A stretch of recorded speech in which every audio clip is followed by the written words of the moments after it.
Hi, it's Karen from Celestine and the Hair here. I'm just making one of these this morning, a little badger, and they've got quite tiny little paws, and I thought as I was about to do the paws I'd just show you a bit about wrapping wire armatures.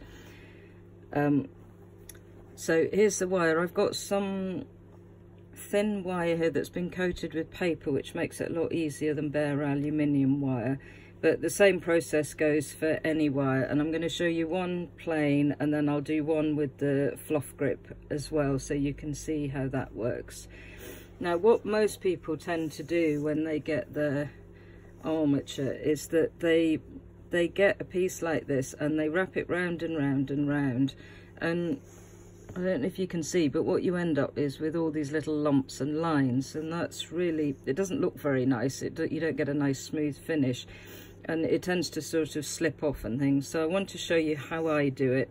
Sometimes I'll fold the end of the wire over because it's quite spiky here and it means that it sticks out.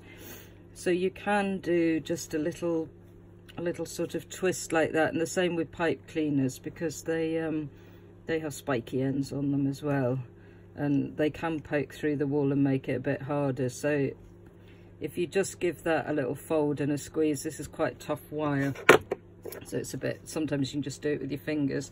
So a little bit over the end, and some people say you can loop the wool through that loop and then wrap it because it holds it, but personally I don't bother and I like to start at this end. So what I do is I lay the wool, don't use too much. If you put, what a lot of people will try and do is get a big blob like that and sort of, you know, wodge it on, and what happens is you end up felting like a line.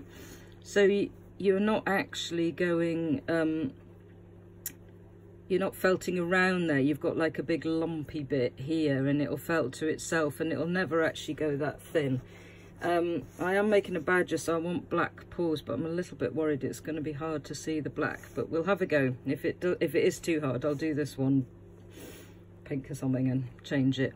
So if you lay the wool along in a flat line like this along the wire, and this is a bit of sort of merino, short fibered, but it's like roving. You can do the same if you've got sort of a carded back. Just take a lump and put it on like that. Yeah, I thought I'd show this because it's a bit easier to show. So put it along like that in one great big long bit. Now I do, what a lot of people do is try and spin it round, and you can sort of do that, but it's quite hard to get it tight. So what I like to do, which sounds a bit odd and it takes a bit of practice, and I might have to lean round the camera so I can show you, is get your thumb and finger and pinch the wool and the wire like that. You can use this finger as well and get, it's kind of hard to show you without twisting my fingers off, and get the wire so it's sort of gripped there. So grip the wool and the wire, and then what I do is spin the animal round, and it makes me laugh, so it's always good fun to do. But if you gripping, so the wire is spinning, but the wool, you're holding the wool tight. Okay, you can do it all in one go, or you can slowly move your sort of hand along as you go, and you'll have a sort of fluffy bit at the end there. And what will happen is you'll get a fluff, the wire stops here, so when you get to the end you can either fold this back on itself and carry on, or you can snip it off. And if you spin the animal like that, it takes a bit of practice. I did have a lady in a workshop once who snapped the wire off because she was kind of twisting the wire as well.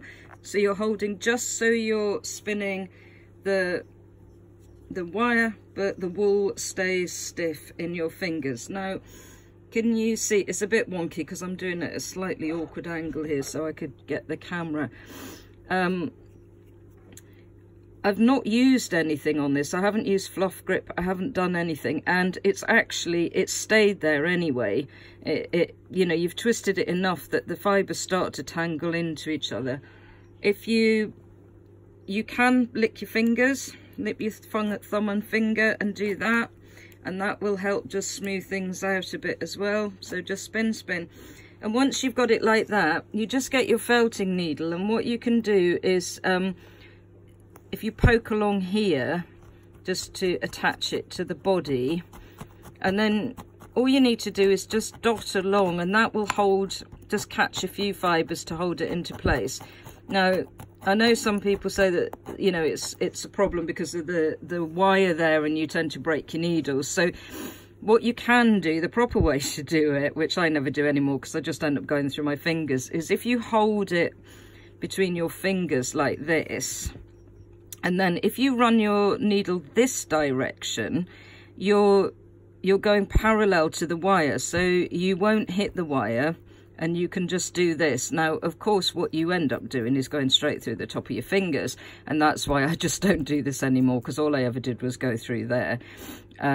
But that's a good way of catching in the fibres, so you're holding it in place, and you're not going to break your needle because you're running along the wire like that. If you find that too fiddly to do, I find that you can just sort of feel to, if you go gently along the edges, you can usually do it without hitting the wire quite well. And if you do it gently enough, even if you do hit the wire, you don't break the needle because you feel it. So not a kind of, you know, like this, stabbing away, because then you will break it. So just gently around, and that'll hold it enough. If you end up with the wire sticking out the end, don't just keep adding more on, because, sorry, I dropped you. Are you back? All you'll end up doing is putting like a big boxing glove if you do that, just trying to cover it up, and you won't really cover it up. So if you end up with a bit of wire poking out the end because you didn't quite get to the end, felt a little pad first. So if you just felt that section, what you've got is that's ready, that's already felted through, and then you can put that pad on the end, and that will cover it, and it's not going to go into a big fluffy thing. So the fluff grip, when you're starting out, I think it's quite useful, and I use this one here from Flocks to Felts, and it's a kind of sticky, resiny stuff. Now, I don't really like having sticky fingers, so I tend to poke the wire into it like that. You can stick your finger in and rub a bit along like that. Now, once you've got that on, it means that the wool will, if you see, the wool will actually just, you know, the fibres stick to it already. So it kind of helps you, especially if you're doing like super fine things like little claws. So again, if I do this, it really helps. And I mean, I've barely spun that, and it's really tight and it's stuck. So spinning the animal, spinning it along, you don't have all those sort of bobbly lines, and you can do it really, really tight. And I would say that if you want thicker legs, what I would recommend you do is so can you see that one's, it's much smoother and it's much tighter with the fluff grip. And I can snip that off, or I can fold it in that bit at the end. I don't actually need to felt this, it would just stick like that. Personally, I like to just felt it a little bit just to be on the safe side. But that's as simple as it goes for the fluff grip. And then you can add more. If you put too much on at once, it doesn't stick and you end up with lumpy legs. So if you just add more, and you can spin it like this with your fingers if you want, but I find if you can manage, if you hold the wool and spin the animal, it does give you, if you see, it gives you a super smooth finish there, and really neat, and you don't get all those bumpy lines and things like that. So that's wrapping sort of thin ones. And obviously if you're making claws, you know, you can do like teeny tiny wire like this, and you just get teeny tiny bits of wool. And I would recommend, I can't even poke this in, it's so fine.